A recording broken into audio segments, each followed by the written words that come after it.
10 miliar rupiah. Uang warisan dari almarhum ayahku yang seharusnya menjadi berkah, justru menjadi kutukan yang membuka semua topeng di rumahku. Suamiku, mertuaku, orang-orang yang kusangka keluarga, ternyata adalah serigala lapar yang paling menginginkan kehancuranku. Tapi sebelum aku bongkar semua rencana busuk mereka, aku mau sapa dulu teman-temanku yang sudah hadir di sini. Buktikan kalau kalian tim aku dengan tekan tombol like dan subscribe sekarang juga. Dan absen dulu di kolom komen, ketik nama kamu, asal kota, dan bilang, hadir. Biar aku tahu siapa aja yang siap mengawal aku di cerita ini. Sudah? Oke, kita mulai. Mereka pikir aku wanita lemah yang sedang berduka. Mereka salah besar. Namaku Alina. Selama 3 tahun terakhir, aku percaya bahwa aku adalah wanita paling beruntung di dunia.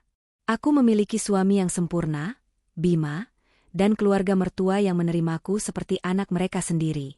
Duniaku adalah surga kecil yang kubangun dengan cinta, tawa, dan aroma nasi goreng spesial setiap pagi. Alina, dengan daster rumahan yang manis, sedang menumis bumbu di wajan. Aroma harum memenuhi udara. Tiba-tiba, sepasang lengan kekar melingkar di pinggangnya dari belakang. Bima, suaminya yang tampan, menumpukan dagunya di bahu Alina. Bima, berbisik lembut, "Pagi, sayang. Wangi banget. Masa apa buat suami tercinta?" Alina tersenyum, menghentikan sejenak gerakan tangannya. "Alina, Mas Bima, ih, ngagetin aja. Cuma nasi goreng spesial kok. Kesukaan Mas. Sebentar lagi matang." "Bima, apapun yang kamu masak pasti spesial." "Lin, sama seperti kamu." Bima mengecup pipi Alina, membuatnya tersipu. Inilah ritual pagi mereka, sebuah dosis cinta yang selalu berhasil membuat hari Alina terasa sempurna. "Alina, oh iya, Mas. Nanti akhir pekan kita jenguk ayah ya. Sudah 2 minggu kita nggak kesana. Kasihan beliau sendirian sejak ibu tiada." Bima, melepaskan pelukannya dan duduk di meja makan. "Tentu, sayang. Apapun untukmu dan ayah. Aku juga sudah kangen sama masakan opor ayam beliau." Alina tersenyum lega. Ayah adalah satu-satunya harta yang ia miliki di dunia ini. Seorang pensiunan arsitek yang bijaksana dan penuh kasih. Memastikan ayah bahagia adalah prioritas utamanya, dan Bima selalu mendukung hal itu. Setidaknya, itulah yang ia yakini. Narator, aku tidak tahu bahwa pagi itu adalah pagi terakhir di mana aku masih bisa merasakan kehangatan surga kecilku. Kring, kring. Suara telepon rumah yang nyaring memecah keheningan malam. Alina, yang sedang melipat selimut di sofa, sedikit terkejut. Bima baru saja masuk ke kamar mandi. "Alina, siapa yang malam-malam begini telepon?" Dengan sedikit rasa penasaran, Alina mengangkat gagang telepon. "Alina, halo, selamat malam?" Hening sejenak di seberang sana, hanya terdengar suara statis. Lalu, suara seorang pria yang tenang dan profesional terdengar. Suara pria, "Selamat malam. Apa benar ini kediaman Bapak Bima Wijaya, suami dari Ibu Alina Suryo?" Alina mengernyitkan dahi, "Iya, benar. Saya sendiri Alinanya." "Ada apa ya, Pak?" Suara pria, "Mohon maaf, Ibu Alina. Saya Dr. Heru dari Rumah Sakit Pusat Medika. Kami ingin mengabarkan sebuah berita duka mengenai ayah Anda, Bapak Suryo Hadikusumo." Jantung Alina serasa berhenti berdetak. Genggamannya pada gagang telepon menguat. "Alina," suaranya bergetar, "Ayah? Ayah saya kenapa?" "Dok? Dokter Heru, beliau dilarikan ke UGD 1 jam yang lalu akibat serangan jantung masif. Kami sudah melakukan upaya maksimal, tapi Tuhan berkehendak lain. Bapak Suryo telah meninggal dunia. Kami turut berduka cita, Bu." "DEG." Dunia Alina runtuh saat itu juga. Gagang telepon terlepas dari tangannya, jatuh membentur lantai dengan suara keras. Kakinya lemas, tubuhnya merosot ke lantai. Kata-kata dokter itu berdengung di telinganya, sebuah gema mengerikan yang menghancurkan seluruh dunianya. Alina, terisak, menggelengkan kepala, enggak mungkin. Ayah." Bima keluar dari kamar mandi dan kaget melihat istrinya tergeletak lemas di lantai. "Bima, Lina. Sayang. Kamu kenapa? Bima berlari dan memeluk Alina yang menangis histeris. Alina mencengkeram ke meja Bima. Ayah, Mas. Ayah pergi. Wajah Bima menunjukkan ekspresi kaget yang luar biasa. Lalu ia memeluk Alina dengan erat, membiarkan istrinya menumpahkan seluruh kesedihannya. Keesokan harinya, suasana rumah duka begitu pekat oleh aroma bunga dan kesedihan. Alina duduk di samping peti jenazah ayahnya, matanya bengkak dan kosong. Ia seperti boneka hidup, tidak merespons, hanya menatap wajah damai sang ayah untuk terakhir kalinya. Ibu Ratna, ibu mertuanya, tidak henti-hentinya mengusap punggung Alina, sementara Pak Wijaya, ayah mertuanya, sibuk menyalami para pelayat. Bu Ratna, dengan nada penuh simpati, yang sabar ya, Nak Alina, ikhlaskan ayahmu. Sekarang kamu tidak sendirian, ada kami. Kamu itu sudah ibu anggap seperti putri kandung ibu sendiri. Semua akan baik-baik saja. Suara batin Alina di tengah kehancuran ini, aku bersyukur. Aku tidak sendirian. Mereka semua ada di sini untukku. Tapi kenapa di balik semua kata-kata manis itu, aku merasa ada sesuatu yang aneh? Pelukan ibu terasa dingin. Setelah prosesi pemakaman selesai, para pelayat mulai berangsur pulang. Tinggallah keluarga inti. Alina merasa pusing dan lelah. Ia berjalan perlahan, hendak duduk di kursi yang agak jauh dari keramaian, bersandar pada sebuah pilar marmer yang dingin untuk menopang tubuhnya. Ia memejamkan mata sejenak, mencoba menarik napas dalam-dalam. Saat itulah, ia mendengar suara bisikan. Sangat pelan, tapi cukup jelas tertangkap oleh telinganya yang tiba-tiba terasa begitu tajam. Itu suara Ibu Ratna, berbicara pada Bima, yang berdiri tidak jauh darinya. Mereka mungkin mengira Alina tidak akan mendengar. Bu Ratna berbisik, penuh arti, sabar, Bima. Kendalikan dirimu. Jangan terlihat terlalu bersemangat. Setelah semua ini selesai, Ibu Ratna berhenti sejenak. Matanya menatap lurus ke depan dengan kilat aneh yang tidak bisa diartikan. Bu Ratna, hidup kita akan benar-benar berubah. Narator, suara batin Alina DG. Alina membuka matanya. Seketika, semua rasa lelah dan pusingnya hilang, digantikan oleh sengatan dingin yang menjalar dari tulang punggungnya. Kalimat itu terasa begitu salah. Berubah? Berubah bagaimana maksud ibu? Ia menoleh perlahan. Dilihatnya Bima mengangguk tipis pada ibunya, sebuah anggukan yang terlalu cepat, terlalu patuh. Tidak ada kesedihan di wajah mereka saat itu. Yang ada hanyalah antisipasi. Narator, di depan jasad ayahku yang bahkan belum kering tanah kuburnya, benih curiga pertama ditanam. Langit di atasku memang sudah runtuh, tapi aku tidak sadar bahwa orang-orang terdekatkulah yang sudah siap menjarah puing-puingnya. Beberapa hari setelah pemakaman, rumah kami terasa hampa. Tapi keheningan itu terusik oleh perhatian yang berlebihan. Suamiku, Bima, dan ibu mertuaku, Bu Ratna, tak pernah membiarkanku sendirian. Mereka bilang, mereka takut aku kesepian. Tapi aku merasa diawasi. Bisikan Ibu Ratna di pemakaman terus terngiang di kepalaku, seperti kaset rusak. Hidup kita akan benar-benar berubah. Alina sedang duduk di meja makan, hanya mengaduk-aduk bubur ayam yang dibuatkan oleh ibu mertuanya. Bu Ratna duduk di depannya, menatapnya dengan senyum yang dipaksakan. Bu Ratna, dimakan, Nak Alina, sayang. Nanti kamu sakit kalau perutnya kosong terus. Ibu sengaja lo masak bubur kesukaanmu ini. Alina, tanpa mengangkat wajah, terima kasih, Bu.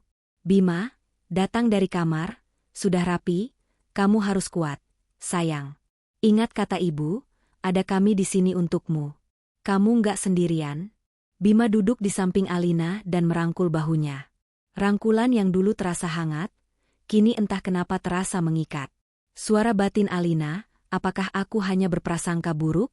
Mungkin karena aku sedang berduka, semua hal jadi terasa negatif. Mungkin aku salah dengar. Tapi tatapan itu, tatapan ibu di pemakaman, itu bukan tatapan orang yang sedang berduka. Itu tatapan seorang pemenang yang baru saja melewati garis finish. Tiba-tiba ponsel Bima berdering. Ia sedikit menjauh untuk menjawabnya. Bima, oh, iya, Pak Tirta. Baik, Pak. Besok pagi jam 10 ya? Siap. Saya sampaikan ke Alina. Terima kasih, Pak. Bima menutup telepon dan kembali duduk dengan wajah yang dibuat seserius mungkin. Bima, barusan telepon dari Pak Tirtayasa, notaris kepercayaan almarhum ayah. Besok kita diminta datang ke kantornya jam 10 pagi. Untuk pembacaan surat wasiat. Alina mengangkat wajahnya. Jantungnya berdebar sedikit lebih kencang. Bu Ratna menatap Bima, lalu beralih ke Alina, senyumnya kini terlihat penuh arti. Bu Ratna, nah, akhirnya. Semua harus segera diurus. Nak, supaya jelas dan tidak ada masalah di kemudian hari. Kami akan temani kamu besok. Ya? Aku hanya bisa mengangguk. Tapi dalam hati, aku merasa besok bukanlah hari untuk mencari kejelasan. Besok adalah hari di mana semuanya akan dimulai. Kantor notaris Tirtayasa terasa dingin dan megah. Alina duduk diapit oleh Bima dan Bu Ratna. Di seberang meja, Pak Wijaya, ayah mertuanya, duduk dengan tenang. Pak Tirtayasa, seorang pria parubaya yang bijaksana dan sudah mengenal Alina sejak kecil, menatapnya dengan sorot mata yang penuh simpati. Pak Tirtayasa, terima kasih sudah datang. Alina, Om turut berduka cita sedalam-dalamnya atas kepergian ayahmu. Beliau orang yang sangat baik. Alina, suara pelan, terima kasih, Om. Bima, kami di sini hanya untuk mendampingi Alina. Pak, memberikan dukungan moral. Pak Tirtayasa mengangguk sopan, lalu membuka sebuah map tebal di hadapannya. Ia berdeham, dan suasana ruangan menjadi hening seketika. Pak Tirtayasa, sesuai amanat dari almarhum Bapak Suryo Hadikusumo, saya akan membacakan isi surat wasiat yang beliau titipkan pada saya. Surat ini sah secara hukum, dibuat dalam keadaan sadar, dan tidak dapat diganggu-gugat. Pak Tirtayasa mulai membaca poin-poin awal yang bersifat formalitas. Lalu ia tiba pada bagian inti. Pak Tirtayasa, membaca dengan suara yang jelas dan tegas. Dengan ini, saya mewariskan seluruh aset kekayaan saya, baik yang bergerak maupun tidak bergerak, termasuk di dalamnya 4 properti di Jakarta Selatan, portofolio saham di berbagai perusahaan, simpanan deposito di 5 bank berbeda, serta seluruh isi brankas pribadi saya, diserahkan sepenuhnya dan hanya kepada putri tunggal yang sangat saya cintai. Ia berhenti sejenak, menatap langsung ke arah Alina. Pak Tirtayasa, Alina Suryo. Hening. Alina menahan napas. Ia tahu ayahnya cukup berada, tapi ia tidak pernah tahu detailnya. Bu Ratna, dengan suara yang dibuat-buat terharu, "Ya Allah, ayahmu benar-benar sayang sekali padamu, Nak." Pak Tirtayasa melanjutkan, seolah tidak mendengar ucapan Bu Ratna. Pak Tirtayasa, sesuai perhitungan valuasi aset terakhir yang kami lakukan 3 hari yang lalu, total nilai warisan ini diperkirakan mencapai 10 miliar rupiah. Hening yang pecah. Mata Bima terbelalak. Bibirnya sedikit terbuka karena syok, sebelum ia buru-buru mengatupkannya dan memaksakan seulas senyum pada Alina. Napas Bu Ratna tercekat. Topeng simpatinya luruh selama sepersekian detik. Matanya yang tadinya sayu kini berkilat tajam, sebuah kilatan keserakahan murni yang begitu mengerikan. Pak Wijaya yang tadinya bersandar, kini menegakkan tubuhnya. Wajahnya menunjukkan kalkulasi yang cepat, seolah otaknya sedang menghitung 0 di belakang angka 10. Dan Alina. Alina melihat semuanya. Narator, suara batin Alina jadi, ini dia. Inilah arti dari kalimat, hidup kita akan berubah. Bukan tentang duka atau kehilangan. Bukan tentangku. Tapi tentang ini, angka yang baru saja disebutkan. Uang. Ya Tuhan, tatapan mereka, seperti serigala yang baru saja melihat mangsanya. Perjalanan pulang dari kantor notaris terasa begitu canggung. Bima yang menyetir, Bu Ratna di sampingnya, sementara Alina dan Pak Wijaya duduk di belakang. Bu Ratna, memecah keheningan, suaranya manis seperti madu. Alhamdulillah, ya, Nak Alina. Almarhum ayahmu benar-benar mempersiapkan masa depanmu. Uang sebanyak itu, wah, harus dikelola dengan sangat hati-hati. Pak Wijaya, menimpali dengan nada bijaksana, ibumu benar. Kamu ini perempuan, sedang berduka pula. Mengurus uang sebesar itu tidak mudah, banyak lika-likunya. Banyak orang jahat di luar sana yang bisa memanfaatkan keluguanmu. Alina hanya diam, menatap keluar jendela. Ia bisa merasakan tatapan mereka tertuju padanya dari pantulan kaca. Bima, melirik Alina dari kaca spion, maksud ayah dan ibu, mungkin lebih baik kalau untuk sementara ini, aku yang bantu kelola asetnya, sayang. Kita bisa buka rekening atas nama kita berdua. Biar kamu bisa fokus memulihkan diri, gak perlu pusing mikirin soal uang. Bingo. Umpan pertama telah dilemparkan. Narator, secepat ini? Bahkan sebelum dupa di makam ayah padam, mereka sudah memulai? Aku tidak boleh terlihat lemah. Tidak sekarang. Alina menarik napas dalam-dalam, lalu menoleh, memberikan senyum tipis yang tidak mencapai matanya. Alina, terima kasih atas perhatian ayah, ibu, dan Mas Bima. Aku sangat menghargainya. Tapi, Alina sengaja menggantungkan kalimatnya, membuat mereka menatapnya dengan penuh antisipasi. Alina, dengan suara lembut namun tegas, biarkan saya fokus pada masa berkabung saya dulu. Soal warisan, saya rasa ayah sudah tahu siapa yang paling beliau percaya untuk menjaganya. Seketika, senyum di wajah Bima dan Bu Ratna memudar. Pak Wijaya berdeham pelan. Atmosfer di dalam mobil yang tadinya hanya canggung, kini berubah menjadi dingin dan tegang. Penolakan halusku adalah deklarasi perang. Aku bisa melihatnya di mata mereka. Topeng keluarga yang harmonis mulai retak, dan aku tahu serigala di baliknya tidak akan tinggal diam. Permainan ini baru saja dimulai. Malam itu, meja makan di rumah mertuaku terasa seperti medan perang yang sunyi. Aroma semur daging yang biasanya hangat dan menggugah selera, kini terasa hambar di lidahku. Penolakanku yang halus di dalam mobil tadi siang rupanya telah mengubah atmosfer makan malam keluarga yang biasanya riuh menjadi sebuah sidang tak resmi. Aku adalah terdakwanya. Ibu Ratna meletakkan sendoknya dengan gerakan yang terlalu anggun, seolah sebuah pertunjukan. Ia menatapku dengan senyumnya yang biasa, namun matanya tidak tersenyum sama sekali. Alina, sayang, mulainya dengan suara yang lembut seperti beludru, namun menyimpan duri di dalamnya. Ibu dan bapak ini orang tuamu sekarang. Kami hanya khawatir.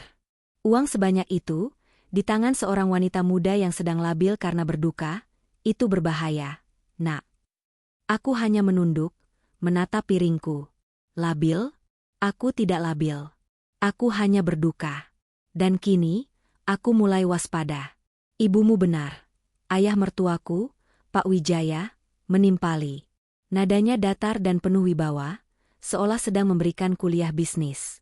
Ini bukan soal percaya tidak percaya, Alina. Ini soal logika. Aset sebesar itu butuh perencanaan matang. Kalau salah langkah sedikit, bisa habis begitu saja. Banyak penipu di luar sana yang mengincar janda-janda kaya sepertimu. Kata, janda kaya, itu menyengat telingaku. Ayahku baru seminggu pergi, dan mereka sudah memberiku label baru. Label yang berbau uang. Bima, suamiku, menggenggam tanganku di atas meja. Genggamannya hangat, tapi terasa seperti sebuah jebakan. Sayang, dengarkan aku, katanya, tatapannya berusaha meyakinkanku. Ini semua demi masa depan kita. Aku hanya ingin melindungimu dan harta peninggalan ayah. Aku tidak akan mengambilnya, aku hanya akan membantumu mengelolanya. Cukup beri aku akses sebagai pemegang akun bersama, itu saja. Biar kamu tenang, gak usah mikirin apa-apa lagi selain memulihkan hatimu. Masa depan kita? Atau masa depan kalian? Hatiku menjerit. Permintaan itu terdengar begitu masuk akal, begitu penuh cinta. Jika aku masih Alina yang sama seperti seminggu yang lalu, aku pasti akan langsung setuju tanpa berpikir dua kali. Tapi bisikan di pemakaman itu telah menanam racun curiga di dalam diriku. Aku mengangkat wajahku, memasang ekspresi paling rapuh yang kubisa. Kuisi mataku dengan sisa-sisa air mata duka. Mas, ayah, ibu, aku mohon, kataku dengan suara bergetar. Bukannya aku tidak percaya. Sungguh. Tapi kepalaku masih pusing, hatiku masih hancur. Setiap kali aku mencoba berpikir, bayangan ayah selalu muncul. Aku belum sanggup. Aku belum sanggup memikirkan soal uang sekarang. Beri aku waktu, setidaknya sampai 40 hari ayah berlalu. Aku menggunakan adat dan duka sebagai perisai. Itu adalah satu-satunya senjata yang kumiliki saat ini. Aku bisa melihat kilat kekecewaan yang tak bisa disembunyikan di mata mereka bertiga. Senyum Ibu Ratna menegang, Pak Wijaya menghela napas berat, dan genggaman tangan Bima di tanganku sedikit mengendur. Mereka tidak bisa membantah alasanku tanpa terlihat tidak punya hati. Untuk saat ini, aku aman. Malam itu, di dalam kamar, Bima mencoba lagi. Kali ini dengan cara yang lebih personal. Ia memelukku dari belakang saat aku sedang menyisir rambut di depan meja rias. Aku tahu kamu masih sedih, sayang, bisiknya di telingaku. Tapi justru karena itu, kamu harus membiarkan aku membantumu. Jangan pikul semua beban ini sendirian. Kita ini suami istri. Milikmu adalah milikku juga, kan? Milikmu adalah milikku juga. Kalimat itu, yang dulu terdengar begitu romantis, kini terdengar seperti sebuah klaim kepemilikan yang mengerikan. Aku hanya diam, tidak menjawab. Keheninganku rupanya dianggap sebagai sebuah perlawanan. Pelukannya terasa lebih dingin, dan tak lama kemudian ia melepaskanku, lalu tidur memunggungiku. Perang dingin telah benar-benar dimulai. 2 hari kemudian, kesempatan itu datang. Bima sedang mandi, dan laptop kerjanya tergeletak di meja kerja dalam keadaan menyala. Laptopku sendiri sengaja tidak kunyalakan dengan alasan aku tidak ingin melihat apapun yang bisa mengingatkanku pada pekerjaan atau dunia luar. Sebuah dorongan aneh membuatku mendekati laptop itu. Awalnya aku hanya ingin tahu, apa yang begitu sibuk ia kerjakan beberapa hari ini. Ia bilang sedang mengejar tenggat waktu pekerjaan, tapi instingku mengatakan ada hal lain. Layarnya menampilkan folder-folder pekerjaan. Tidak ada yang aneh. Tapi kemudian mataku tertuju pada sebuah ikon dokumen di desktop. Sebuah dokumen Word. Namanya membuat darahku berdesir. Jantungku berdebar begitu kencang hingga terasa sakit. Tanganku gemetar saat menggerakkan tetikus dan mengklik 2 kali pada dokumen itu. Halaman putih itu terbuka, dan isinya adalah mimpi buruk terburukku yang menjadi kenyataan. Itu adalah sebuah draft surat kuasa. Bukan surat kuasa biasa. Surat itu, jika ditandatangani, akan memberikan kuasa penuh dan tanpa syarat kepada Bima Wijaya untuk mengelola, menjual, memindahkan, dan melakukan tindakan hukum apapun atas seluruh aset warisan atas namaku. Semua rekening bank, semua properti, semua saham. Semuanya.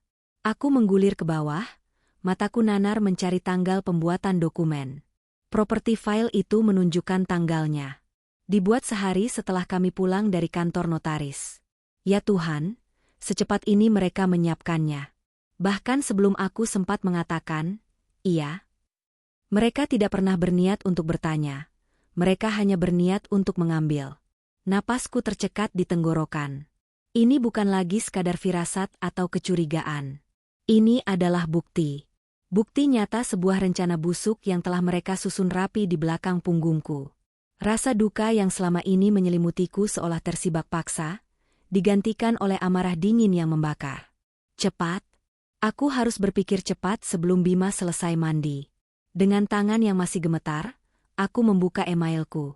Aku membuat sebuah alamat email baru yang acak. Lalu, aku mengirimkan file dokumen itu ke alamat email baruku sebagai lampiran. Setelah memastikan email terkirim, aku menghapusnya dari folder Send Items dan membersihkan riwayat peramban. Aku menutup dokumen itu, mengembalikan semuanya seperti semula. Tepat saat aku melangkah menjauh dari meja kerja, pintu kamar mandi terbuka. Bima keluar dengan handuk melilit pinggangnya, tersenyum padaku. Sudah enakan, sayang? Tanyanya. Aku menatapnya. Menatap wajah tampan yang dulu begitu kupuja. Wajah yang kini terlihat seperti topeng mengerikan. Aku memaksakan seulas senyum. Sudah, Mas. Sudah lebih baik. Permainan kalian sudah kubaca. Kalian pikir aku domba kecil yang tersesat dalam duka? Kalian salah besar. Ayah tidak membesarkanku untuk menjadi korban. Dan sekarang giliranku yang bermain. Pagi berikutnya, aku bangun dengan sebuah kesadaran baru. Rasa sedih karena kehilangan ayah masih membekas dalam, sebuah lubang menganga di hatiku yang tak akan pernah bisa ditutup. Tapi di atas kesedihan itu, tumbuh sesuatu yang lain. Sesuatu yang dingin, tajam, dan penuh perhitungan. Tekad. Semalam, aku bukan hanya menemukan bukti pengkhianatan, aku menemukan tujuanku yang baru. Melindungi warisan terakhir ayah, bukan hanya hartanya, tapi juga kehormatan dan kepercayaannya padaku. Langkah pertama adalah menidurkan kembali para serigala yang sudah mulai waspada. Di meja makan, aku bersikap berbeda. Aku menatap Bima dengan mata sembab, meraih tangannya, dan berkata dengan suara lirih yang sengaja kubuat sedikit parau. Mas, maafin aku ya. Kemarin-kemarin aku aneh dan sensitif. Kepalaku masih kacau banget memikirkan ayah. Aku berhenti, menarik napas seolah menahan tangis. Aku janji, setelah 40 harian ayah, kita bicarakan lagi soal itu baik-baik. Aku percaya kok sama kamu. Kamu kan suamiku. Wajah Bima langsung cerah. Ia tersenyum, senyum lega seorang pemangsa yang melihat mangsanya berhenti berlari. Ia meremas tanganku. Nggak apa-apa, sayang. Aku ngerti, kok. Aku akan sabar menunggumu siap. Yang penting, kamu jangan sungkan bersandar padaku, ya? Aku mengangguk patuh. Oh, aku akan bersandar padamu, Mas. Bersandar cukup keras hingga kau tak bisa bergerak saat aku mengambil kembali semua milikku. Rencanaku membutuhkan aku untuk keluar rumah sendirian, tanpa pengawasan. Siang itu, aku mengenakan gamis hitam dan kerudung panjang. Aku menatap Bima dengan tatapan sedih. Mas, aku mau ke makam ayah sendirian. Boleh? Ada banyak hal yang ingin aku ceritakan pada beliau. Dari hati ke hati. Permintaan itu adalah umpan yang sempurna. Seorang istri yang sedang berduka ingin mengunjungi makam ayahnya sendirian. Siapa yang tega melarang? Siapa yang berani curiga? Bima bahkan langsung memberiku uang dan menyuruhku memesan taksi agar tidak kelelahan. Ia pikir, kesedihanku membuatnya selangkah lebih dekat dengan tujuannya. Ia tidak tahu, kesedihanku adalah topeng terbaikku. Tujuan pertamaku bukanlah pemakaman. Aku mengarahkan taksi ke sebuah kafe kecil dan sepi di pinggir kota. Di sana, Pak Tirtayasa, notaris kepercayaan ayah, sudah menunggu. Wajah bijaksananya menunjukkan kekhawatiran saat melihatku. Om minta maaf, Alina. Seharusnya Om lebih peka, katanya setelah aku duduk. Om tidak salah apa-apa. Justru aku yang butuh bantuan Om, jawabku. Tanpa basa-basi, aku mengeluarkan ponselku dan menunjukkan email berisi draft surat kuasa itu. Pak Tirtayasa membacanya dengan saksama. Keningnya berkerut, dan rahangnya mengeras. Ia menghela napas panjang. Saya tidak kaget, Alina. Di dunia ini, uang bisa mengubah malaikat menjadi iblis. Ayahmu, di saat-saat terakhirnya, sudah punya firasat. Beliau pernah berpesan padaku, jaga Alina baik-baik, Tirta. Dia cerdas, tapi hatinya terlalu baik. Jangan sampai kebaikannya dimanfaatkan orang. Mendengar itu, mataku kembali berkaca-kaca. Ayah sudah tahu. Sekarang, kita harus gunakan kecerdasanmu itu. Lanjut Pak Tirtayasa, nadanya berubah menjadi serius dan strategis. Kita tidak punya banyak waktu. Langkah pertama dan terpenting adalah mengamankan semua aset, terutama yang likuid. Uang di bank. Kita harus memindahkannya sebelum mereka memaksamu melakukan sesuatu. Ia memberiku daftar bank tempat ayah menyimpan dana-dananya. Ia juga memberiku surat pengantar resmi yang menyatakan aku sebagai ahli waris tunggal yang sah, untuk mempermudah semua urusanku. Setelah pertemuan itu, misiku dimulai. Ban pertama. Jantungku berdebar kencang saat masuk ke lobi yang dingin. Aku merasa setiap pasang mata mengawasiku. Aku menemui manajer ban, menjelaskan dengan tenang bahwa sebagai ahli waris, aku ingin memindahkan seluruh dana warisan ke sebuah rekening baru yang akan kubuka hari itu juga. Rekening pribadi, dengan sistem keamanan berlapis. Aku meminta verifikasi biometrik sidik jari dan pengenalan wajah untuk setiap transaksi di atas nominal tertentu. Sang manajer, setelah memeriksa semua dokumen dan surat dari Pak Tirtayasa, menyetujuinya tanpa banyak tanya. Proses itu memakan waktu hampir 1 jam. Selama 1 jam itu, aku duduk dengan gelisah, terus-menerus melirik ke arah pintu masuk. Takut Bima atau mertuaku tiba-tiba muncul. Tapi tidak ada. Aman. Bank kedua, bank ketiga, hingga bank kelima. Aku melakukan hal yang sama. Membuka rekening baru, memindahkan seluruh dana, memasang sistem keamanan paling canggih yang bisa mereka tawarkan. Setiap kali sebuah transaksi berhasil, aku merasa sedikit lebih kuat. Ini bukan lagi tentang uang. Ini adalah tentang membangun benteng pertahanan. Tujuan terakhirku adalah yang paling berisiko. Sertifikat tanah dan properti. Aku tahu ayah menyimpannya di brankas baja di ruang kerjanya di rumah kami. Aku harus mengambilnya. Untungnya, sore itu Bima dan ibunya pergi untuk sebuah arisan keluarga. Momen yang sempurna. Di dalam ruang kerja ayah yang sunyi, aku berdiri di depan brankas hitam yang menjulang itu. Tanganku gemetar saat memutar kombinasi angka yang kuhafal di luar kepala. Tanggal lahirku, tanggal lahir ibu, dan tanggal pernikahan mereka. Sebuah kombinasi cinta yang kini harus kugunakan untuk berperang. Klik. Pintu brankas yang berat itu terbuka dengan suara mendesis. Di dalamnya, tersimpan rapi dalam map-map tebal, adalah bukti dari semua kerja keras ayah seumur hidupnya. Sertifikat rumah, tanah, apartemen. Aku mengambil semuanya, memasukkannya ke dalam tas jinjing besar. Jantungku terasa mau copot. Aku segera pergi ke bank terakhir dan menyewa sebuah safe deposit box atas namaku sendiri, lalu mengunci semua surat berharga itu di dalamnya. Saat aku kembali ke rumah, hari sudah menjelang senja. Aku sengaja mampir ke pemakaman, menabur bunga yang kubeli di jalan. Aku menangis di sana, kali ini tangisan yang tulus. Tangisan untuk ayah, dan permintaan maaf karena harus menggunakan duka ini sebagai bagian dari siasatku. Aku pulang dengan wajah lelah dan mata yang benar-benar merah karena menangis. Bima dan Bu Ratna sudah menungguku di ruang tamu, wajah mereka cemas. "Kamu dari mana saja, sayang? Kok lama sekali?" tanya Bima, nadanya khawatir. Aku menatapnya dengan pandangan kosong. "Dari makam ayah, Mas. Aku tidak sadar waktu berjalan. Aku ketiduran di samping pusaranya." Kebohongan itu meluncur begitu saja dari bibirku. Sebuah kebohongan yang sempurna, karena di dalamnya ada serpihan kebenaran. Aku memang lelah, dan aku memang merindukan ayah. Melihat keadaanku yang kacau, kecurigaan apapun yang mungkin mereka miliki langsung sirna. Bu Ratna bahkan memelukku dan menyuruhku segera istirahat. Mereka pikir aku semakin hancur, semakin rapuh. Mereka pikir aku akan semakin mudah untuk dikendalikan. Malam itu, setelah memastikan Bima tertidur pulas, aku berdiri di depan cermin. Wajah di pantulan itu masih wajahku. Wajah seorang istri yang berduka. Tapi matanya berbeda. Tak ada lagi tatapan bingung dan ketakutan. Yang ada hanyalah semua dana sudah aman. Semua surat tanah terkunci. Landasan pertempuran sudah kubangun. Sekarang, biarkan mereka melancarkan serangan. Aku siap. Aku akan menunggu. Karena ayah pernah bilang, pertahanan terbaik adalah membiarkan musuhmu menunjukkan semua kartu mereka terlebih dahulu. Api yang dingin dan tenang. 40 hari telah berlalu sejak kepergian ayah.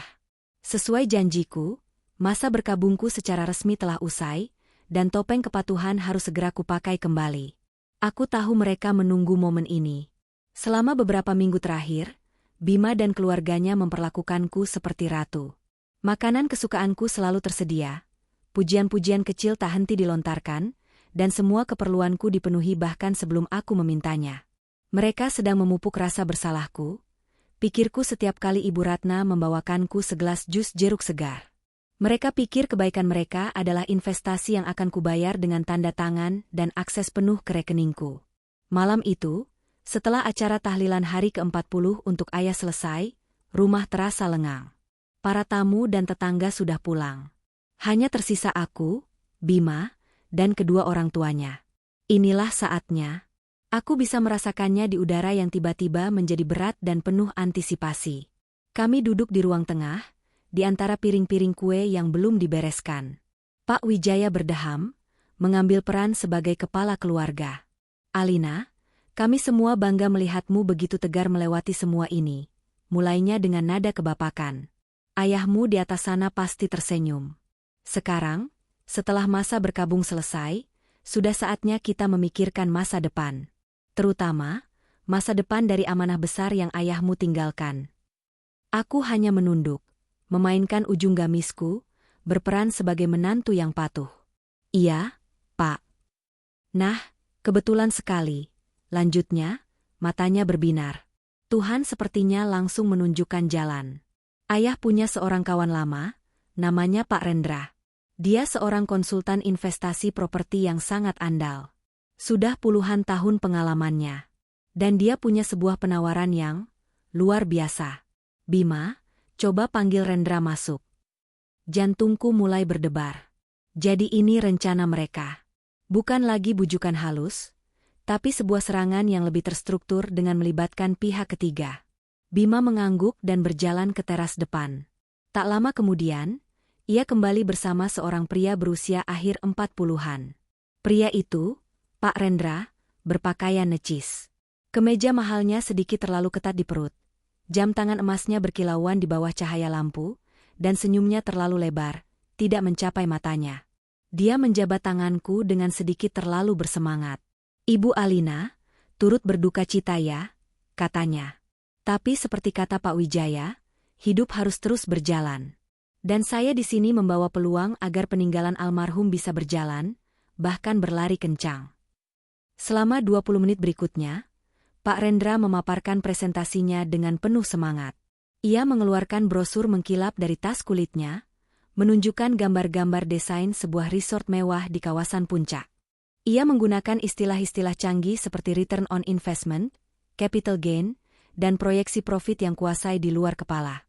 Ini adalah kesempatan emas, Bu Alina, katanya di puncak presentasinya. Sebuah proyek pembangunan resort dan villa eksklusif. Sebagian besar unit sudah dipesan oleh investor asing. Tapi ada satu slot terakhir untuk investor utama yang bocor, karena investor sebelumnya gagal bayar. Kami butuh suntikan dana cepat sebesar 5 miliar rupiah. 5 miliar. Setengah dari total warisanku. Ini kesempatan langka. Pak Wijaya menimpali, seolah menjadi saksi ahli. Saya sudah kenal Rendra puluhan tahun. Terpercaya. Saya sendiri mau masuk, tapi dana saya sedang terikat proyek lain. Kalau tidak akan saya tawarkan pada kalian. Ibu Ratna ikut menambahkan bumbu. Lihat, Nak. Ini rezeki dari almarhum ayahmu yang sedang berbuah. Sayang kalau didiamkan di bank saja, nilainya nanti tergerus inflasi. Kalau diinvestasikan begini kan bisa jadi berkah untuk kita semua. Terakhir, Bima. Ia duduk merapat di sampingku, meraih kedua tanganku. Wajahnya dipenuhi antusiasme yang dibuat-buat. Sayang, ini untuk kita. Bayangkan, kita bisa punya passive income seumur hidup. Kita bisa keliling dunia seperti yang selalu kamu impikan. Percaya sama aku, ya? Ini jalan terbaik. Pak Rendra bilang penawaran ini hanya berlaku 3 hari. Kita harus cepat. Sebuah serangan terkoordinasi. Mereka mengepungku dari segala arah, dengan logika, emosi, dan tekanan waktu. Mereka pikir aku, seorang wanita yang baru saja kehilangan ayah dan tidak paham bisnis, akan terpesona dan langsung setuju. Aku menarik napas perlahan. Aku menatap Pak Rendra, lalu mertuaku, dan terakhir suamiku. Aku memasang ekspresi kagum dan sedikit bingung, persis seperti yang mereka harapkan. Wow, kataku pelan. Kedengarannya luar biasa sekali, Pak Rendra, Pak Wijaya. Wajah mereka langsung bersinar. Mereka pikir umpannya sudah ditelan. Tapi, lanjutku, membuat senyum mereka sedikit memudar. 5 miliar itu uang yang sangat besar. Saya takut kalau tidak hati-hati. Boleh saya lihat proposal lengkapnya? Mungkin profil perusahaan Bapak, izin-izin pembangunan resortnya, dan laporan keuangan proyeknya, supaya saya lebih tenang. Ekspresi Pak Rendra sedikit berubah. Ia tampak tidak siap dengan pertanyaan itu. Tentu saja semua ada, Bu. Tapi itu dokumen internal. Sangat tebal. Nanti saya siapkan rangkumannya saja ya. Oh, tidak perlu diringkas, Pak. Saya ingin lihat yang aslinya, kataku dengan nada polos. Lalu, aku melancarkan serangan balasan yang telah kusiapkan. Begini, Pak. Saya sangat tertarik. Tapi Om Tirtayasa, notaris ayah, pernah berpesan dengan sangat keras pada saya.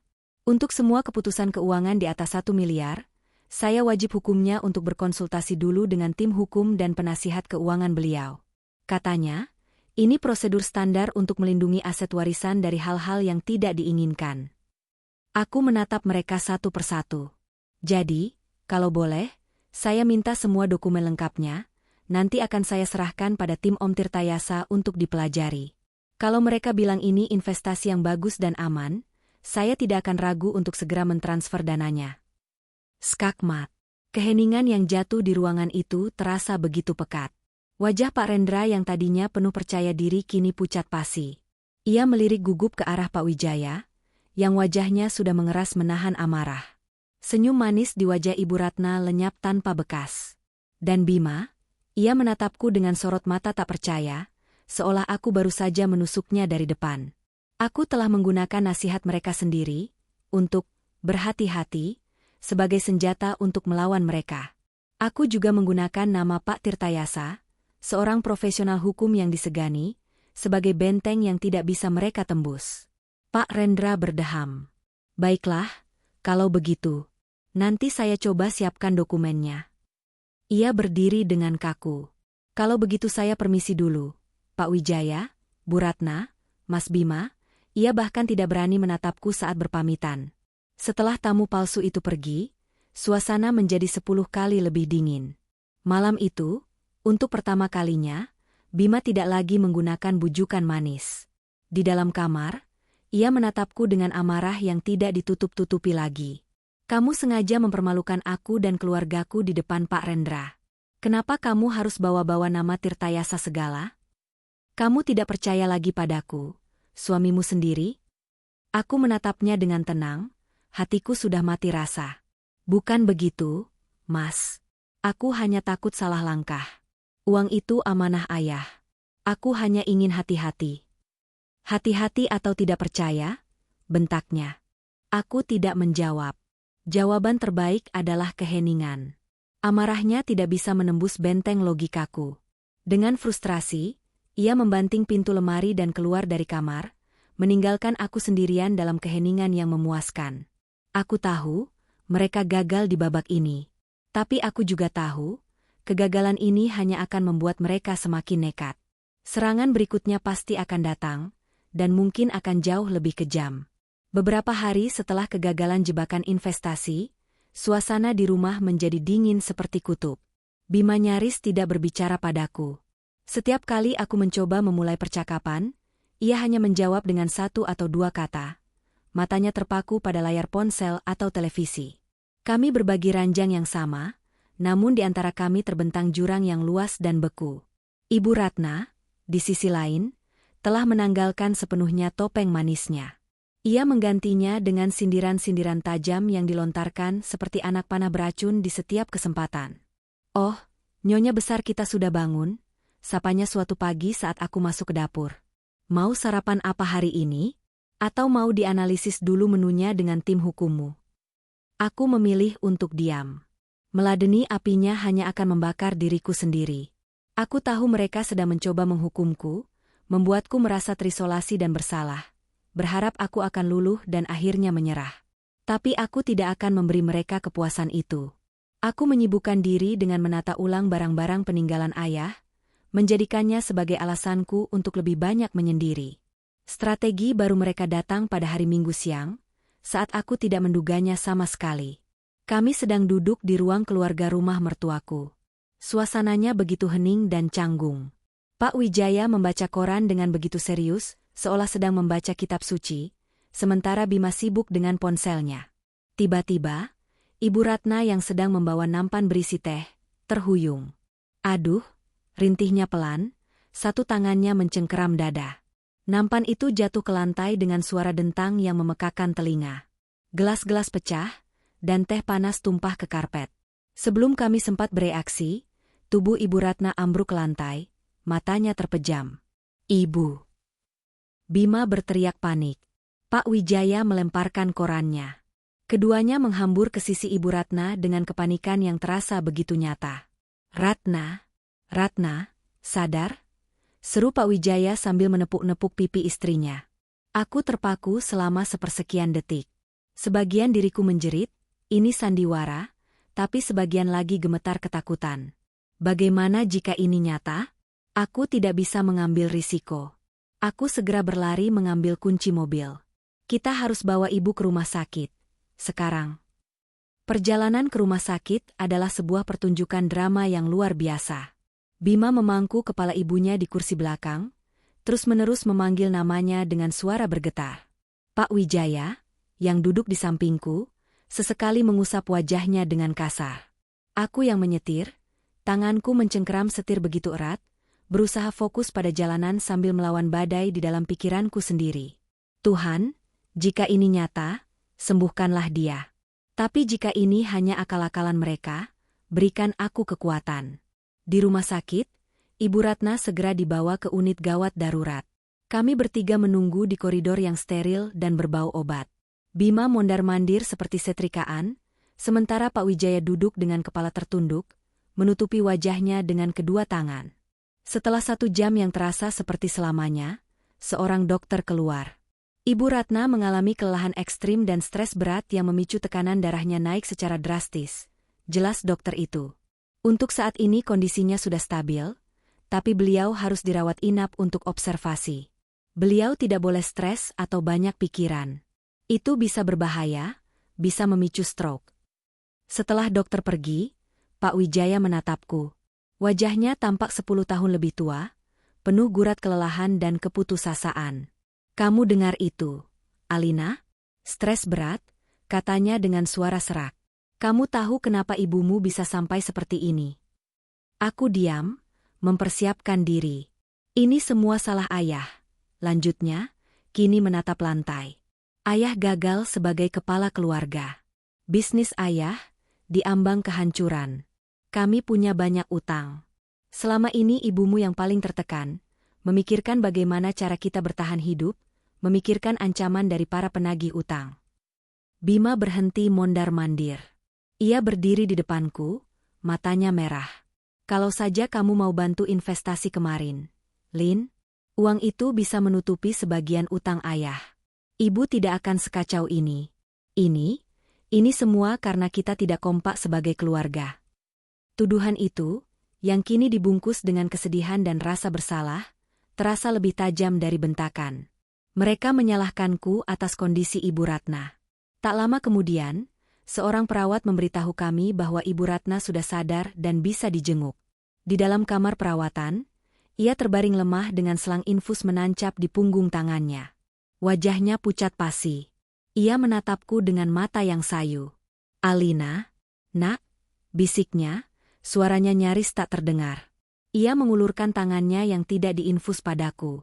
Dengan ragu, aku mendekat dan menyambut tangannya. Terasa dingin. Ibu, mungkin tidak akan lama lagi.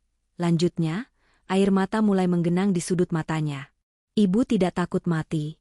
Ibu hanya takut meninggalkan Bima dan ayah dalam masalah besar. Ibu mohon, nak, tolong selamatkan keluargamu. Lunasi utang ayahmu.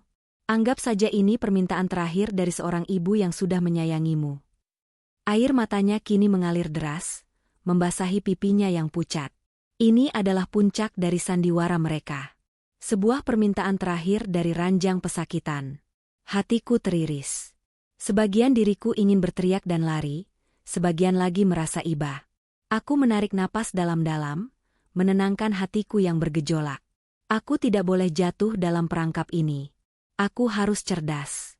Ibu jangan bicara begitu, kataku lembut, sambil mengusap tangannya. Ibu harus sehat. Soal biaya rumah sakit, dokter spesialis terbaik, obat-obatan paling mahal sekalipun, semua biar Alina yang tanggung. Alina janji ibu akan dapat perawatan terbaik. Aku sengaja menekankan tawaranku. Aku bersedia mengeluarkan uang, tapi untuk sesuatu yang bisa kuverifikasi, kesehatan. Lalu, aku menoleh pada Pak Wijaya dan Bima. Dan soal utang ayah, aku tidak mengerti bisnis, tapi aku benar-benar mau bantu. Bagaimana kalau kita sewa tim pengacara terbaik untuk membantu kita? Mereka bisa melakukan negosiasi ulang dengan para penagih utang itu, atau mencari solusi hukum terbaik. Kalau ada yang mengancam, kita bisa laporkan ke pihak berwajib. Kita hadapi ini bersama-sama, secara legal dan terstruktur. Tawaranku disambut dengan keheningan yang mematikan. Rencana mereka adalah meminta uang tunai, tapi aku malah menawarkan solusi hukum. Aku menawarkan pancing, bukan ikan. Wajah Pak Wijaya berubah pias. Bima menatapku dengan sorot tak percaya. Bahkan Ibu Ratna, yang tadinya sekarat, tampak cukup kuat untuk menarik tangannya dari genggamanku. "Pengacara?" desis Bima, suaranya dingin dan penuh kekecewaan. "Alina, ini masalah nyawa, bukan masalah hukum." Jadi kamu lebih percaya pada orang lain daripada pada suamimu dan mertuamu sendiri?" tambah Ibu Ratna, suaranya kini tidak lagi terdengar lemah. "Kamu tega membiarkan kami dihancurkan hanya karena kamu tidak mau mengeluarkan uangmu." Aku berdiri, menatap mereka bertiga. Tiga wajah yang kini menatapku dengan kebencian yang tak terselubung. Bima melangkah maju, berdiri menjulang di hadapanku. "Aku tidak menyangka hatimu sekeras ini, Alina," katanya, setiap kata terasa seperti tamparan. "Di saat ibu terbaring sakit karena memikirkan kita, kamu justru sibuk memikirkan pengacara dan hukum. Kamu bukan lagi Alina yang kukenal." Ia kemudian berbalik, memunggungiku seolah aku adalah sesuatu yang menjijikkan. Aku berdiri sendirian di tengah ruangan steril itu, dicap sebagai menantu durhaka dan istri yang tidak punya hati. Air mata mereka terasa seperti asam yang membakar kulitku. Sakit. Tapi aku tahu, rasa sakit ini tidak ada apa-apanya dibandingkan rasa sakit jika aku mengkhianati amanah terakhir ayah. "Maafkan aku," bisikku dalam hati. "Sandiwara kalian tidak akan pernah bisa membeli warisan ayahku." Kegagalanku memenuhi permintaan terakhir. Ibu Ratna dari ranjang rumah sakit telah membakar jembatan terakhir di antara kami.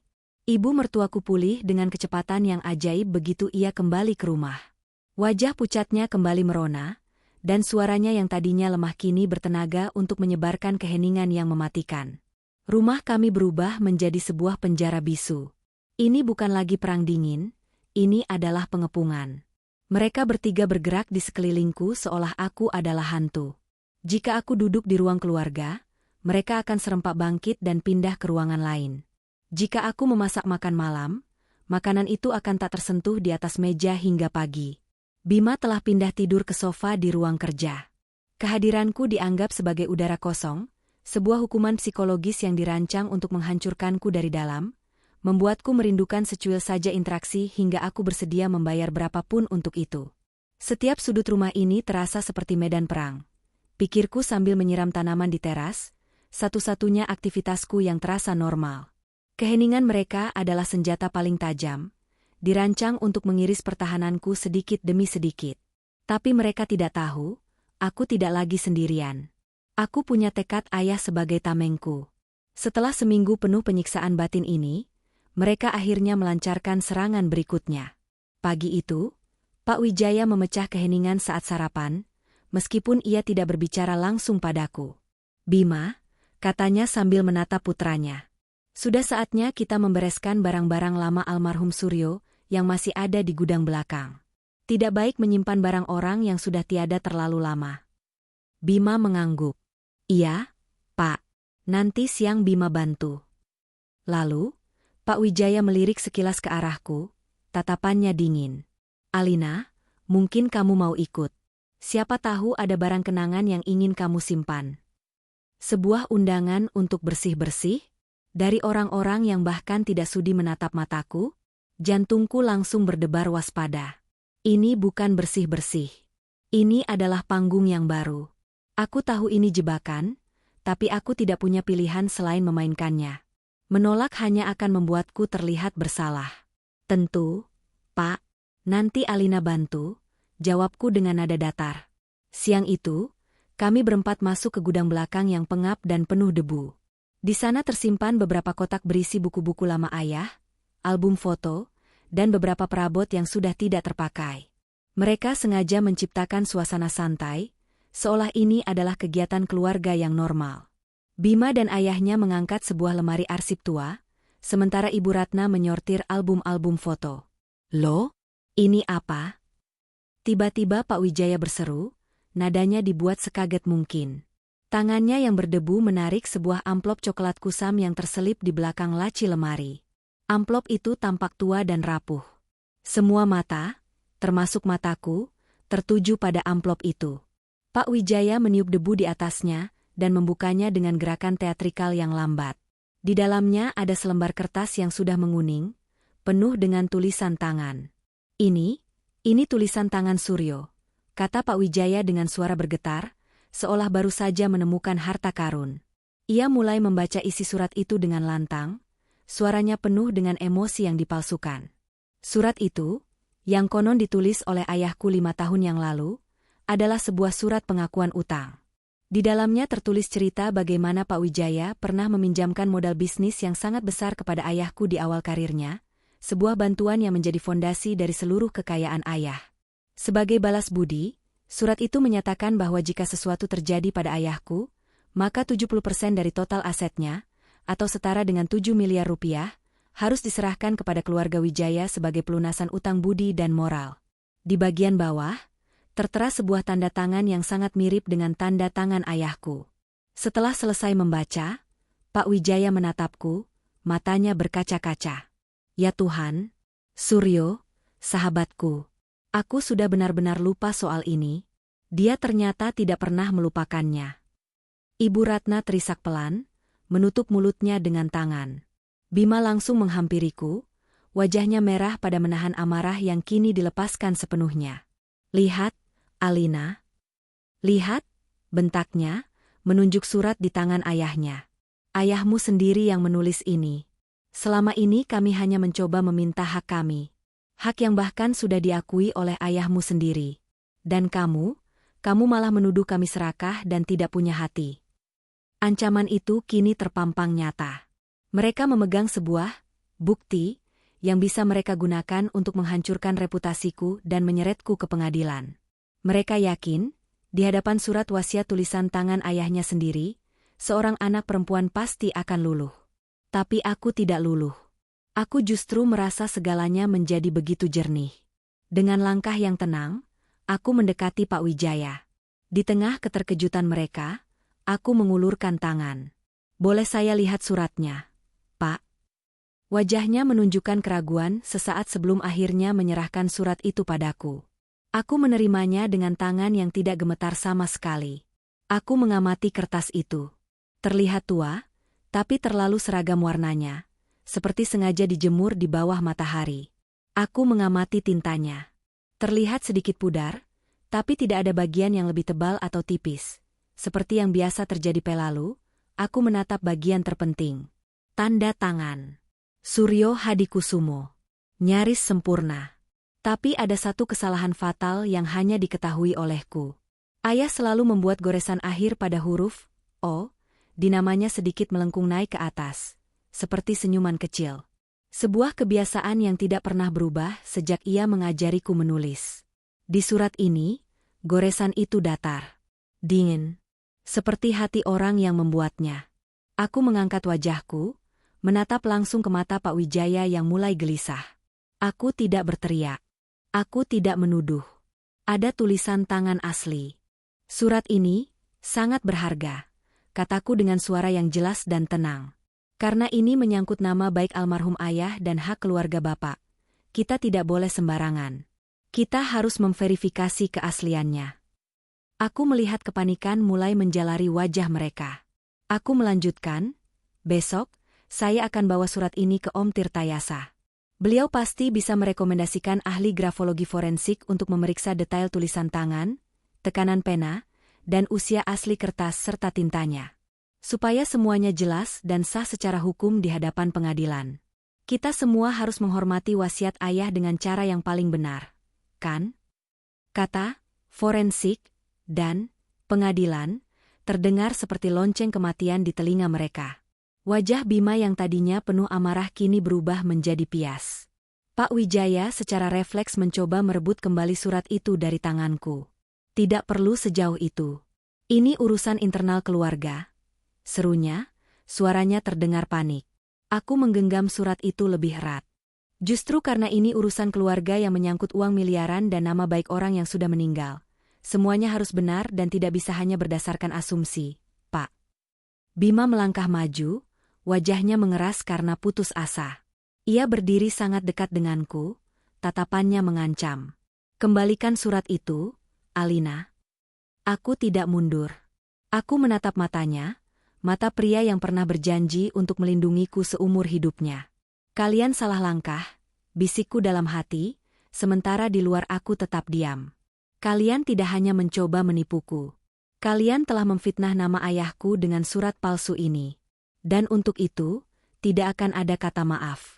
Ketegangan di gudang pengap itu terasa seperti udara yang siap meledak. Bima berdiri menjulang di hadapanku, tangannya terkepal, wajahnya merah padam karena amarah dan kepanikan. Matanya menuntutku untuk menyerahkan surat palsu di tanganku. Aku balas menatapnya, tidak berkedip, menggenggam kertas itu seolah nyawaku bergantung padanya. Kertas itu adalah kejahatan mereka yang tertuang di atas tinta. Saat aku mengira Bima akan nekat merebutnya secara fisik, sebuah suara melengking memecah ketegangan. Cukup. Ibu Ratna melangkah maju, mendorong tubuh Bima menjauh dariku. Wajahnya adalah sebuah mahakarya akting, dipenuhi air mata kekecewaan dan kepedihan yang dibuat-buat. Kalian ini apa-apaan? Mau berkelahi di depan barang-barang peninggalan almarhum? Serunya, lebih ditujukan pada Bima daripada padaku. Lalu ia berbalik menatapku, air matanya mulai mengalir. Baik, Alina, baik. Kalau kamu memang setegak itu pada kami, silakan.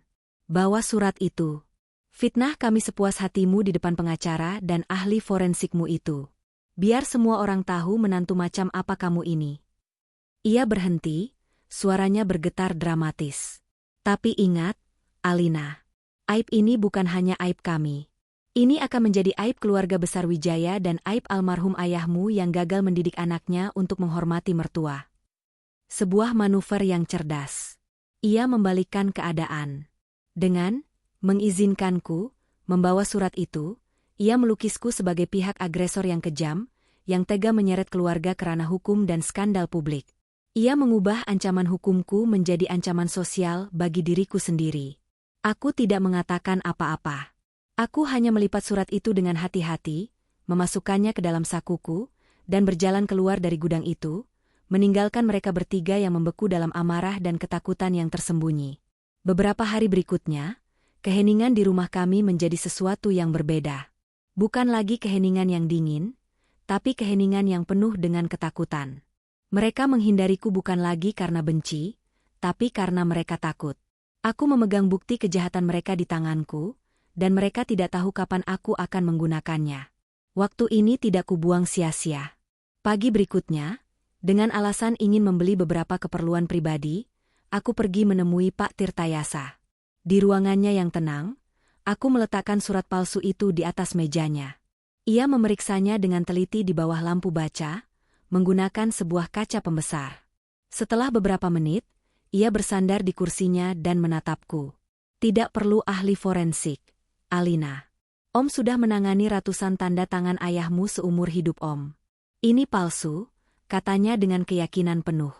Goresannya terlalu ragu-ragu di beberapa tempat. Ini pemalsuan dokumen yang sangat serius. Ancaman hukumannya adalah penjara.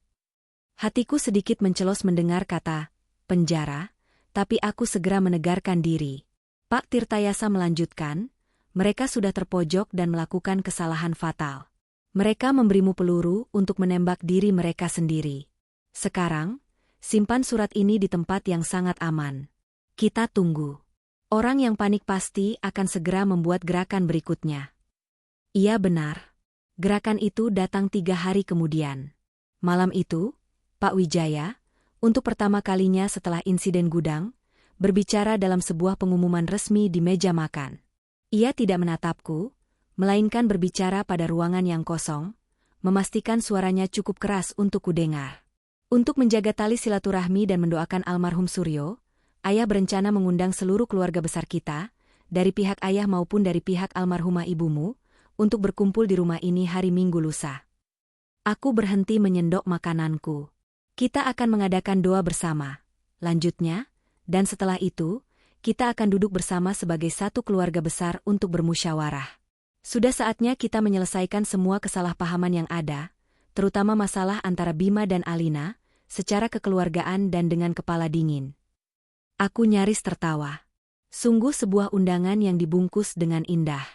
Doa bersama, silaturahmi, musyawarah kekeluargaan. Kata-kata mulia yang digunakan untuk menutupi pengadilan keluarga, pikirku. Panggung terakhir yang mereka siapkan untukku. Mereka akan menyeretku ke tengah-tengah puluhan paman, bibi, dan sepupu. Mereka akan menceritakan versi cerita mereka, melukisku sebagai istri durhaka dan menantu serakah yang tidak tahu berterima kasih. Mereka berharap, di bawah tatapan menghakimi dari seluruh klan, aku akan hancur, malu, dan akhirnya menyerahkan segalanya demi nama baik keluarga. Bima dan ibunya menatapku, menunggu reaksiku. Mereka mungkin berharap aku akan menolak, marah, atau takut, yang mana akan semakin memperkuat citraku sebagai si pembuat masalah. Aku justru meletakkan sendokku dan tersenyum tipis. Tentu, Pak, ide yang sangat bagus. Sudah lama juga Alina tidak bertemu dengan saudara-saudara yang lain. Alina pasti akan hadir. Kepatuhanku yang tak terduga itu jelas membuat mereka bingung. Wajah Bima mengernyit, dan senyum tipis di wajah Ibu Ratna goyah. Mereka tidak menyangka aku akan berjalan begitu saja ke dalam kandang singa yang telah mereka siapkan. Iat mereka yang sebenarnya. 2 hari berikutnya kugunakan untuk persiapan perang. Aku tidak lagi merasa seperti korban. Aku merasa seperti seorang jenderal yang sedang menyusun strategi. Pertama, aku menyiapkan senjataku. Aku membeli sebuah map bisnis berwarna hitam yang elegan. Di dalamnya, aku menyusun semua bukti dengan rapi. Di bagian paling depan, salinan wasiat asli ayah yang sudah dilegalisir oleh Pak Tirtayasa. Di belakangnya, surat utang palsu itu, yang kusimpan di dalam kantong plastik bening seperti barang bukti sungguhan. Lalu, salinan proposal investasi bodong dari Pak Rendra. Terakhir, laporan mutasi dari semua rekening bank warisan, yang menunjukkan bahwa semua dana telah kupindahkan ke rekening-rekening baru yang aman atas namaku sendiri. Map itu adalah perisai sekaligus pedangku. Kedua, aku menelepon Pak Tirtayasa. Om, hari Minggu ini akan ada pertemuan keluarga besar di rumah. Kataku, aku tidak perlu Om datang. Aku akan menghadapi mereka sendiri. Tapi aku mohon, tolong jangan kemana-mana dan selalu siagakan ponsel Om. Mungkin, saya hanya akan butuh 1 panggilan telepon saja untuk sebuah verifikasi hukum di saat yang tepat. Ada jeda sejenak di seberang sana, lalu aku mendengar kekahan pelan. Kamu benar-benar Putri Suryo, kata Pak Tirtayasa, suaranya terdengar bangga. Lakukan apa yang harus kamu lakukan, Alina. Om akan menjadi saksi ahlimu dari kejauhan. Malam sebelum hari H, aku berdiri di depan lemari pakaianku. Ini bukan lagi soal memilih baju. Ini soal memilih seragam perangku. Mataku tertuju pada sebuah gaun batik tulis berwarna biru dongker yang elegan. Gaun itu milik almarhumah ibuku, yang sedikit diubah ukurannya agar pas di tubuhku. Sederhana, berwibawa, dan kuat. Aku akan menghadapi keluarga suamiku dengan membawa kekuatan dari kedua orang tuaku. Aku menatap pantulan diriku di cermin. Wajah seorang wanita yang telah melewati badai duka, pengkhianatan, dan intimidasi. Gemetar ketakutan itu telah hilang, digantikan oleh ketenangan yang dingin. Besok, bisikku pada pantulan diriku. Mereka pikir mereka akan menghakimiku. Mereka tidak tahu, akulah yang akan menjadi hakim, juri, sekaligus eksekutor bagi semua kebohongan mereka. Maafkan aku, Ayah. Aku harus melakukan ini untuk melindungi kehormatanmu. Hari Minggu itu tiba dengan langit yang cerah, sebuah ironi yang kontras dengan mendung yang menggelayut di dalam rumah. Sejak pagi, rumah mertuaku sudah ramai. Para paman, bibi, dan sepupu dari keluarga besar Wijaya maupun dari pihak almarhumah ibuku berdatangan. Mereka menyalamiku dengan tatapan yang beragam. Ada yang tulus bersimpati, ada yang penasaran, dan ada yang sudah menyimpan sedikit penghakiman di mata mereka. Mungkin karena sudah termakan bisikan beracun dari Ibu Ratna. Aku duduk di sebuah sofa tunggal, sedikit terpisah dari yang lain. Sengaja membiarkan mereka melihatku sebagai sosok yang terisolasi. Di seberang ruangan, Pak Wijaya, Ibu Ratna, dan Bima duduk berdekatan, membentuk sebuah benteng kesatuan. Wajah mereka dipasang sedemikian rupa. Pak Wijaya tampak bijaksana dan berwibawa, Ibu Ratna terlihat sabar dan menahan duka, sementara Bima memasang ekspresi seorang suami yang terzalimi. Mereka adalah trio korban yang sempurna. Di tanganku, ku genggam map bisnis hitamku. Terasa berat, bukan karena isinya, tapi karena beban kebenaran di dalamnya. Setelah acara doa bersama yang terasa begitu munafik selesai, Pak Wijaya berdiri di tengah ruangan. Ia berdeham untuk menarik perhatian semua orang. Keheningan pun menyelimuti ruangan. Pertunjukan akan segera dimulai. Assalamualaikum warahmatullahi wabarakatuh, mulainya dengan suara yang dalam dan tenang. Terima kasih kepada seluruh keluarga yang sudah berkenan hadir untuk mendoakan almarhum sahabat saya, Suryo, dan untuk mempererat tali silaturahmi kita. Ia berhenti sejenak, membiarkan kata-katanya meresap. Namun pada hari ini, ada sebuah masalah keluarga yang harus kita selesaikan bersama. Sebuah kesalahpahaman yang, jika dibiarkan, bisa merusak nama baik kita semua. Semua mata kini tertuju padaku. Aku bisa merasakan puluhan pasang mata itu menusukku, penuh dengan pertanyaan. Kita semua tahu, lanjut Pak Wijaya, bahwa almarhum Suryo meninggalkan sebuah amanah yang sangat besar kepada putri kita satu-satunya, Alina. Tapi yang tidak kalian tahu, Suryo juga meninggalkan sebuah wasiat lain. Sebuah wasiat hati. Ia mulai bercerita dengan penuh perasaan tentang surat utang budi itu. Ia melukiskan dirinya sebagai sahabat setia yang tak pernah menagih, dan ayahku sebagai orang terhormat yang tak pernah lupa jasa baiknya. Ia tidak menyebut bahwa surat itu ada padaku. Ia justru dengan licik berkata, sayangnya, di tengah kedukaan, pemahaman Alina terhadap wasiat hati ini sedikit berbeda. Ia menganggap kami memiliki niat buruk. Gumam mulai terdengar di seluruh ruangan. Panggung telah disiapkan dengan sempurna. Kini, giliran bintang utama mereka. Bima berdiri. Wajahnya menunjukkan penderitaan yang luar biasa. Ia menatapku, dan untuk pertama kalinya aku melihat air mata menggenang di pelupuk matanya. Air mata buaya termahal yang pernah kulihat. Paman, bibi, om, tante, semuanya. Suaranya bergetar. Saya adalah suaminya. Laki-laki yang seharusnya menjadi pelindungnya.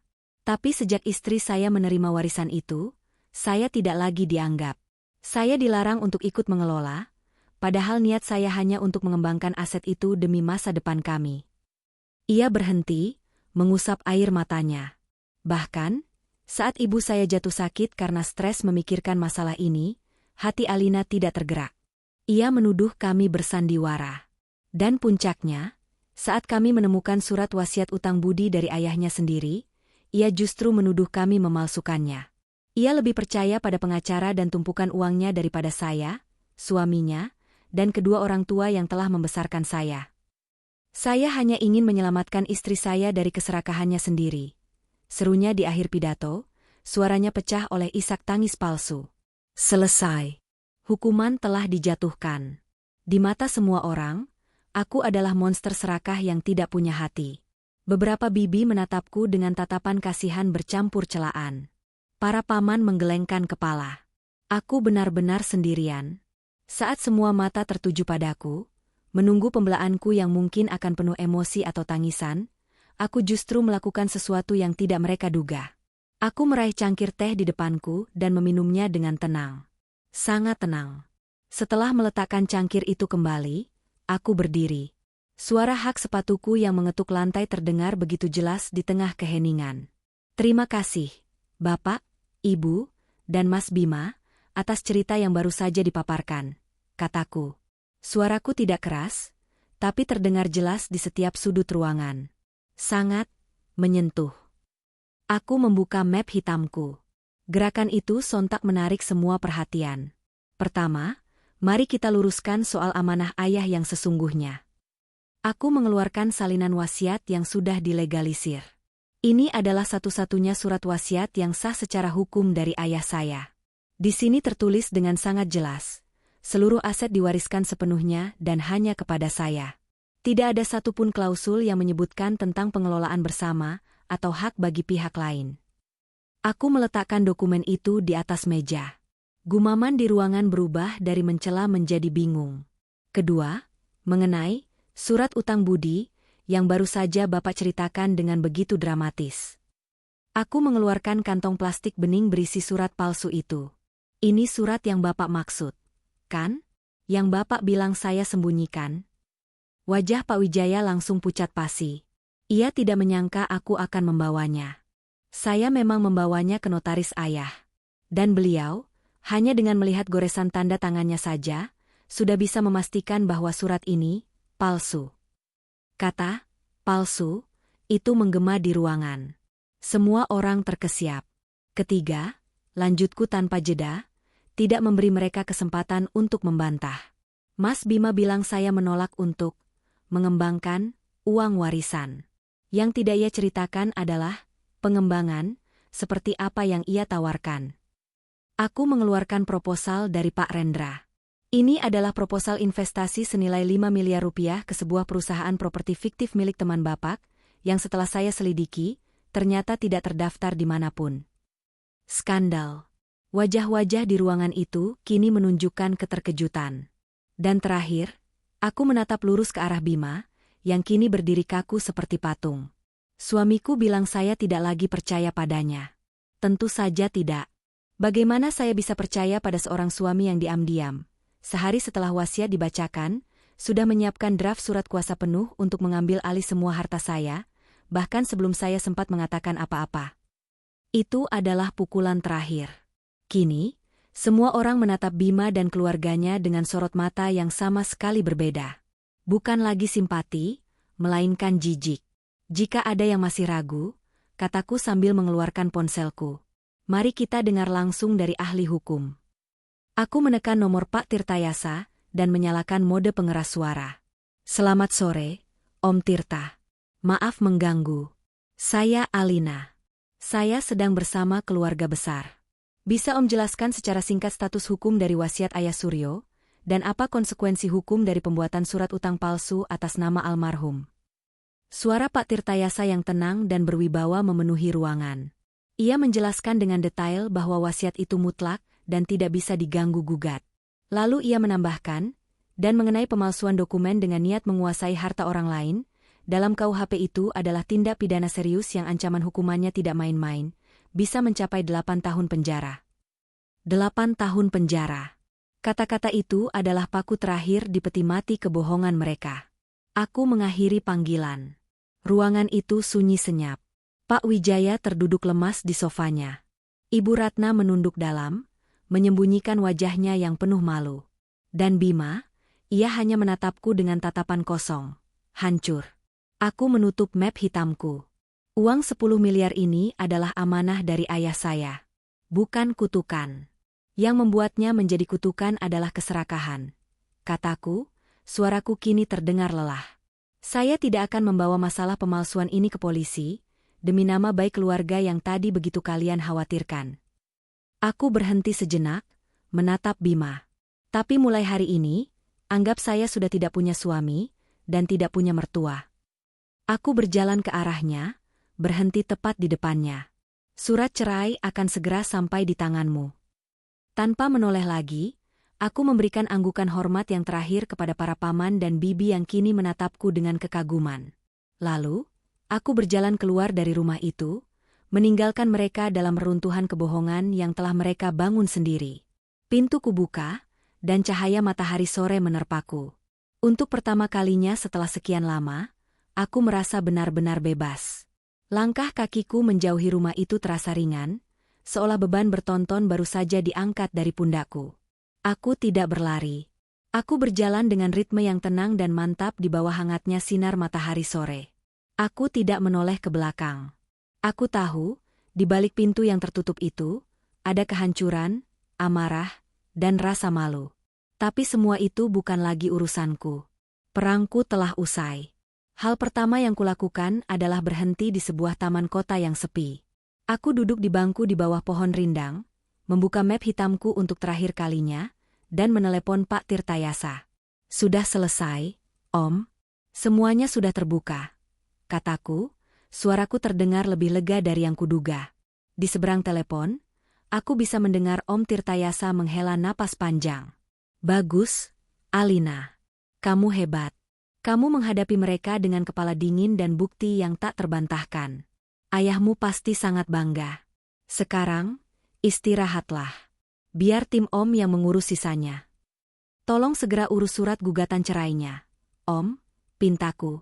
Pasti. Itu yang pertama akan kami proses. Jawabnya tegas. Malam itu, saat aku menginap sementara di sebuah hotel, ponselku berdering. Nomor yang tak dikenal. Dengan ragu aku mengangkatnya. Ternyata itu suara Tante Rina, salah satu bibi dari pihak ibuku yang tadi hadir di pertemuan itu. Suaranya terdengar penuh penyesalan. Alina, nak, ini Tante Rina. Tante dan kami semua minta maaf, katanya. Kami semua sudah salah menilaimu. Kami termakan oleh cerita mereka. Aku hanya diam mendengarkan. Setelah kamu pergi tadi, lanjutnya, suasana menjadi sangat kacau. Pamanmu, Hardi, langsung memarahi Wijaya habis-habisan di depan semua orang. Dia bilang perbuatan Wijaya sekeluarga bukan hanya memalukan, tapi sudah masuk ranah kriminal dan mencoreng nama baik keluarga besar. Tidak ada satupun yang membela mereka, nak. Bahkan saudara-saudara kandung Wijaya sendiri menatapnya dengan jijik. Mereka benar-benar hancur dan dikucilkan saat itu juga. Mendengar itu, aku tidak merasakan kemenangan atau kepuasan.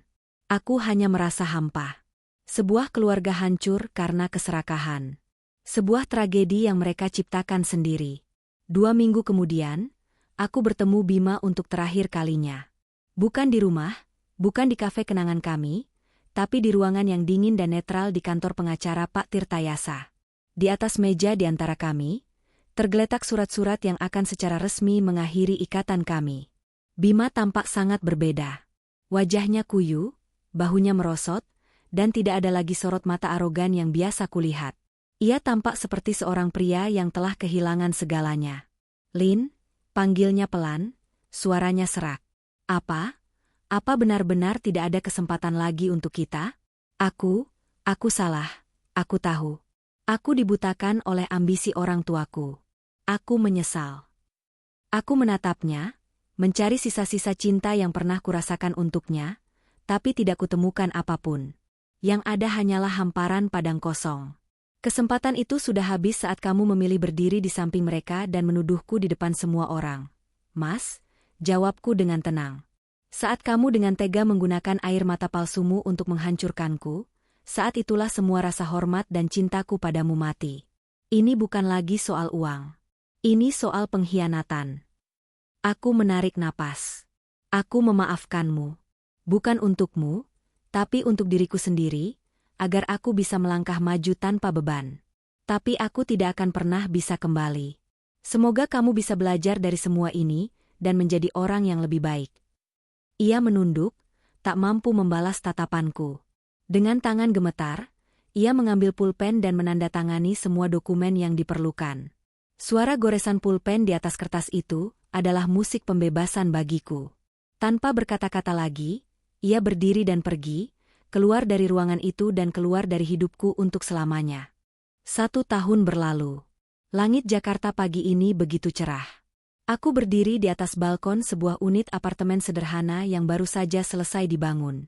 Dari sini, aku bisa melihat hiruk-pikuk kota yang mulai menggeliat. Ini bukan apartemen mewah. Ini adalah unit pertama dari proyek rumah susun terjangkau yang kubangun di atas tanah peninggalan ayah. Aku tidak menggunakan uang warisan itu untuk kemewahan. Aku menggunakannya untuk mewujudkan mimpi ayah yang belum tuntas. Aku mendirikan Yayasan Suryo Hadikusumo, sebuah lembaga nirlaba yang fokus pada 2 hal yang paling dicintai ayah, arsitektur dan kepedulian sosial. Yayasan ini memberikan beasiswa penuh bagi mahasiswa arsitektur berprestasi yang kurang mampu, dan membangun hunian layak bagi masyarakat kecil. Aku tidak lagi sendirian.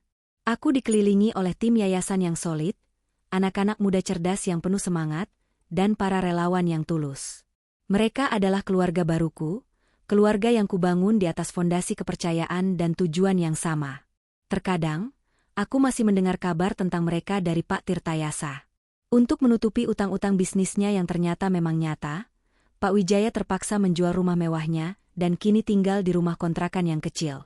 Bima, setelah bercerai dariku dan kehilangan dukungan finansial keluarganya, harus berjuang meniti karir dari nol, berpindah-pindah pekerjaan. Aku tidak pernah mendoakan keburukan untuk mereka. Tapi hukum alam sepertinya berjalan dengan sendirinya. Aku menatap pantulan diriku di kaca jendela balkon. Wanita yang menatap balik bukanlah Alina yang rapuh dan naif setahun yang lalu. Matanya memancarkan ketenangan dan kepercayaan diri. Senyumnya tidak lagi dipaksakan, melainkan tulus dari hati. Dulu, aku pikir 10 miliar adalah sebuah angka. Angka yang membawa badai, fitnah, dan pengkhianatan. Tapi aku salah. Itu bukan sekadar angka. Itu adalah warisan kepercayaan dari ayah.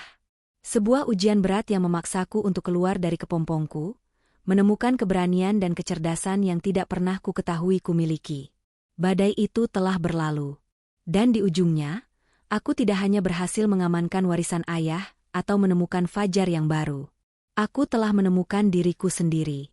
Dan itu adalah harta yang paling tak ternilai.